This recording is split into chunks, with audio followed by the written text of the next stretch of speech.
Good morning. Good morning. I am Jacqueline Angela from Illinois, and today I'm going to talk about fun activity.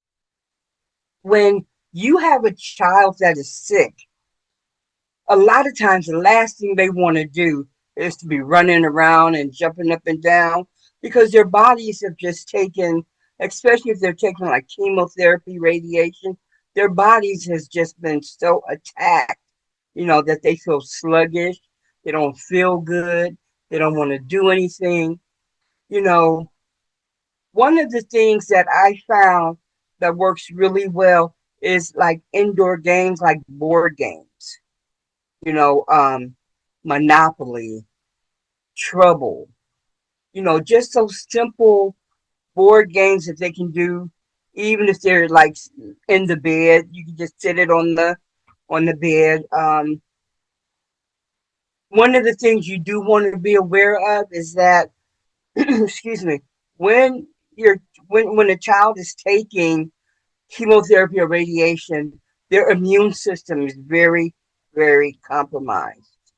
So you want to be you want them to have fun, but you want them to be aware of their surroundings, you know. So like if they have a sibling that's not feeling good or that's sick, maybe that sibling needs to be away from that child with the cancer, or wear a mask, or just some type of precaution.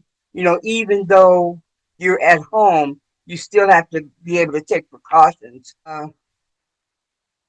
Cards. There are so many different kind of card games that you can play. Um, you can, drawing, coloring, helping with cooking. A lot of people think that's a chore, but for a child, that's an activity. To be in the kitchen and helping mom or helping dad, prepare dinner. You know, um, it makes them feel like they're important, even though we know that they're important. Sometimes they don't feel like that because sometimes they feel like they're a burden. So having them interact in family activities is great. And it helps their healing when they can do normal things. They can do things that their brothers and sisters can do. My name is Chaplain Joseph George. I live in the island of Trinidad and Tobago. Today, my topic is dealing with setting healthy boundaries. My advice to parents with children with life threatening conditions is important to setting proper healthy boundaries. No parents expect or consider their child to develop life threatening condition, whether born with such condition or developed during early childhood. Such conditions are devastating and unprepared to deal with. However, a realistic point of view must be taken into account to avoid unrealistic expectation. During those challenging times, parents can become overwhelmed and can be misguided in making irrational decisions, which can negatively affect the patient well-being and the parent's stability as well. It is important that parents and families are protected from inappropriate influence or relationship. Setting boundaries. Parents and some healthcare team members have different approach of their own professional boundaries. However, parents may build healthy support team by getting to know the doctors and nurses and medical team, as each doctor will be dealing with specific field of care. Parents must ask questions when not sure as it relates to the doctor's report and condition of the child and what results they may expect. Communicate honestly. Parents must set their own boundaries and express their dissatisfaction with any situation if they are not comfortable with. If the situation is not rectified, they should seek patient advocate help from the medical staff. Maintaining healthy boundaries are important for patients, family, and healthcare team members. Good boundaries are important for establishing trust and respect.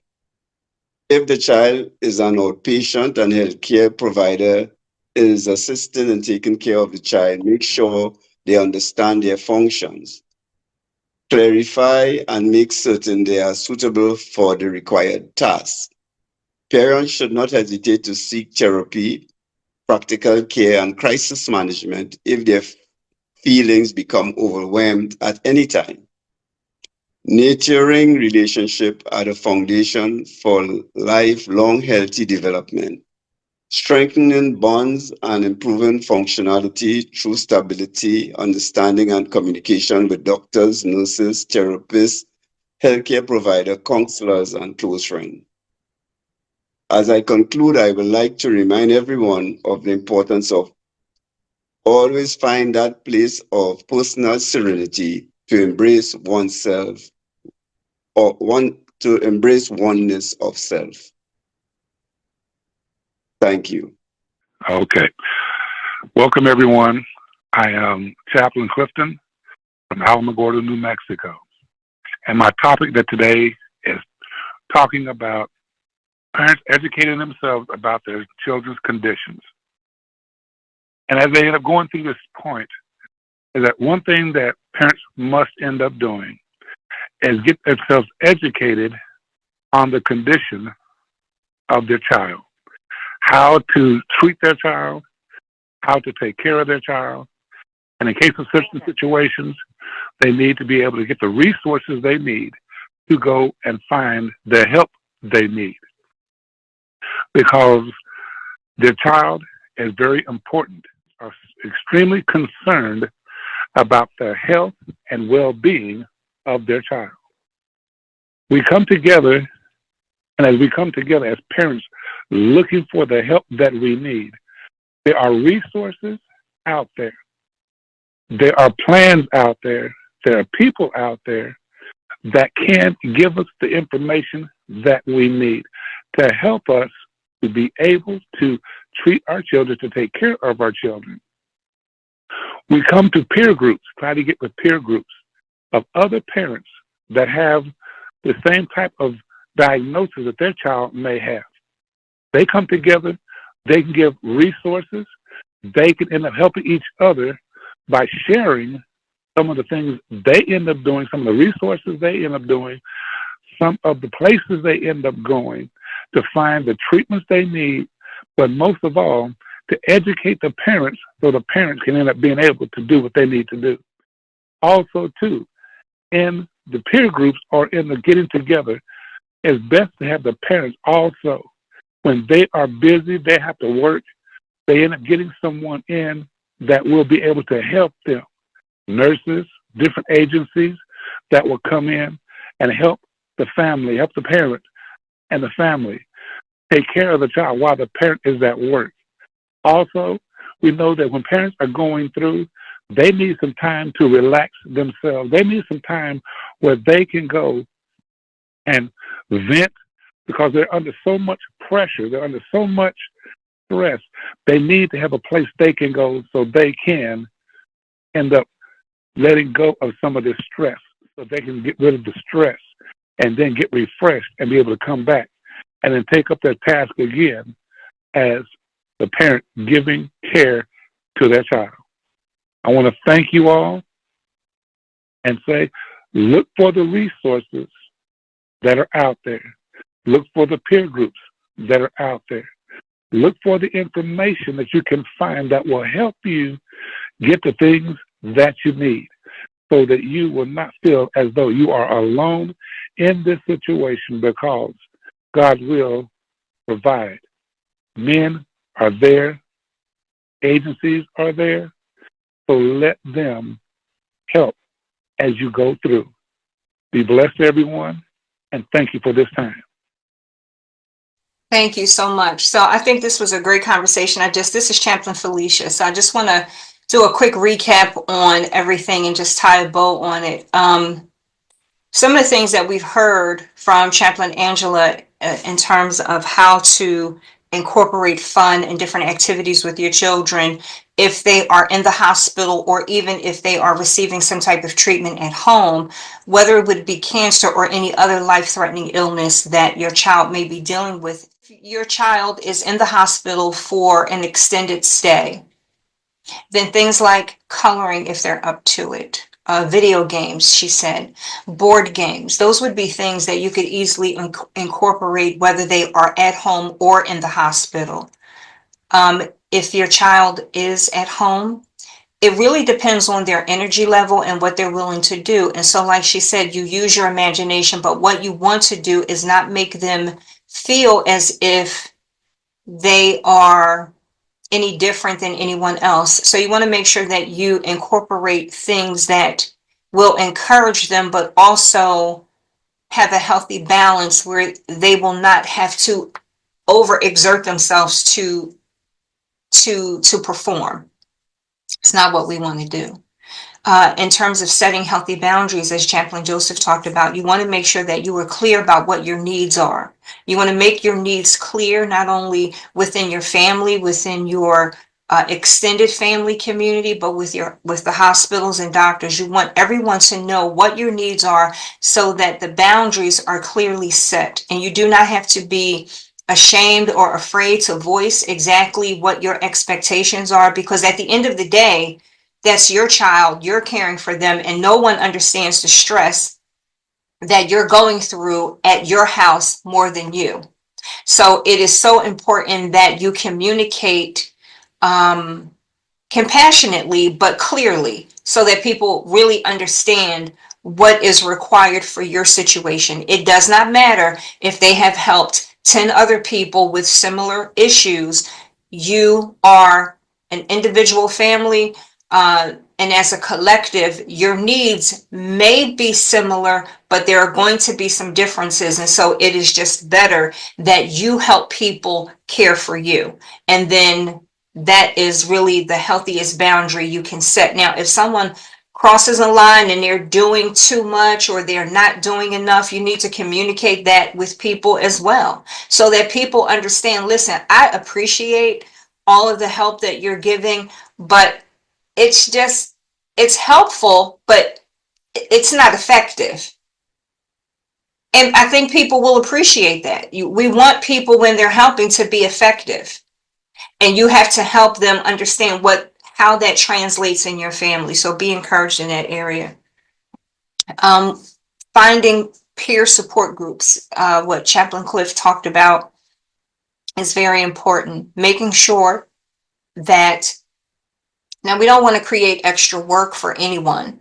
So this is why you have social workers and case managers that are assigned, who should be assigned to your child's medical team. You want to, and if not, and they're supposed to be, but for whatever reason, you've not talked to that person, or that person hasn't made themselves evident, then you want to go to patient advocacy at that hospital or at that medical organization, and you want to talk to the patient advocate and say, listen, there's a component that's missing from my child's medical care. I cannot do it all. My priority is to help my child and what they're going through, and I need the professionals who can help me with peer support, make phone calls, give me information. Now, there's going to be some legwork that you will have to do, but as Chaplain Cliff said, when you find the right peer support, whether it would be directly for you to help you manage your emotions, as a matter of fact, you have us here, you have the chaplains here. We will be more than happy to help counsel your family via Zoom, via telephone call.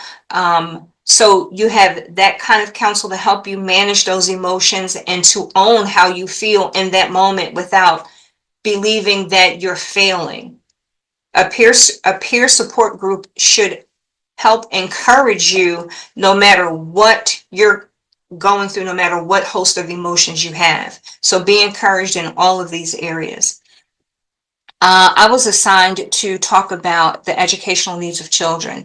And when I first thought about that, the educational needs of children who have an extended stay at the hospital or who have been released home, I said now, and I can be honest that when my children were sick, and definitely not to this degree, education was not anything that I was thinking about. I was not thinking about whether they knew their arithmetic or geography. I wanted my child to be better in that moment, and that's all that mattered.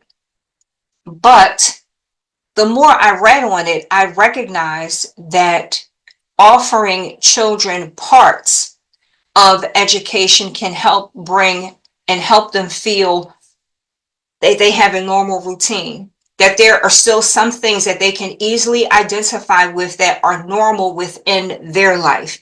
And school is a big part of that. So how can you do that? Contact the schools. And there is a plan called the 504 plan. And it is a part of the Rehabilitation Act of 1973, which prohibits anyone from discriminating against a child, a student that has some type of disability, so that they can receive accommodations that will help them continue to participate on an equal level with children that have with their non-disabled peers. And so you want to talk to the school about that and see exactly how they can accommodate your children with their new normal. You also want to possibly, you know how we schedule play dates with other families? That's a big thing now. We didn't really call it that when we were younger. We just went outside, but people schedule play dates now. That's like a thing. You want to schedule Zooms because now technology is so that we can connect with people no matter where they are. And so you want to take a handful of students where you talk to their parents and you come on the Zoom and you kind of have like a virtual classroom where you talk about things that are school related. You want to maybe have story time and then have the children discuss the story.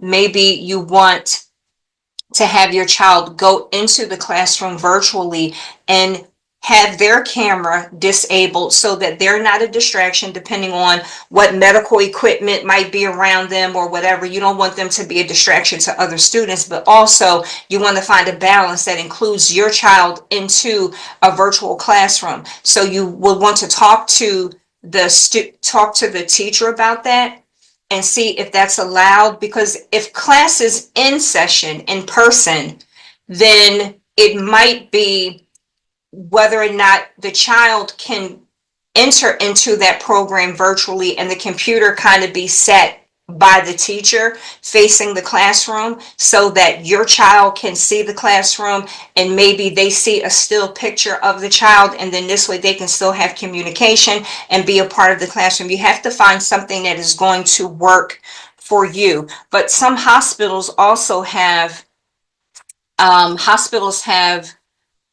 school-based programs where, again, you want to make sure you have that advocate or that hospital counselor, that caseworker that can easily help you with remote learning in terms of what is allowed in the hospital and what isn't. Because if your child is sharing a room with someone, then you just want to really make sure that they have earphones in so that they're not disturbing their roommate, their hospital roommate, but also being able to interact. So my suggestion to you is that